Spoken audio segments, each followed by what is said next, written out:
1985, my kindergartner Jack brought home a letter offering free piano lessons. I was so excited. We didn't have a piano, but I knew we had to get one somehow to take advantage of this offer. Mrs. Sellards had trained as a music teacher, but had taken the only job that was available and taught special ed at Robert Down Elementary School in Pacific Grove for many years before retiring. In her retirement, she was offering her skills at no charge to interested families at the school. At first, Jack was very excited and learned right before my eyes at each lesson. It was when the inevitable low points came that I began to be in awe of Mrs. Sellards. One lesson, to my consternation, as in she won't be giving us lessons after this, Jack refused to touch the piano at all. Mrs. Sellards suggested that he try playing just one note. No, he was too tired. How about just getting his hand in ready position over the keyboard?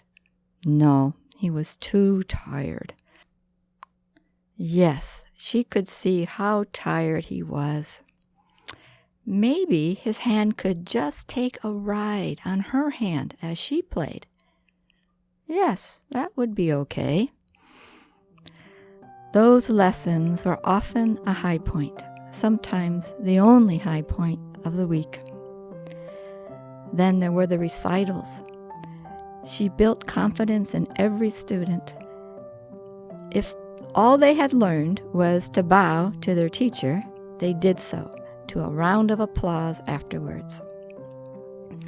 Mrs. Sellards got Jack a scholarship to summer Suzuki music camp in Sacramento when we were devastated by his father's departure.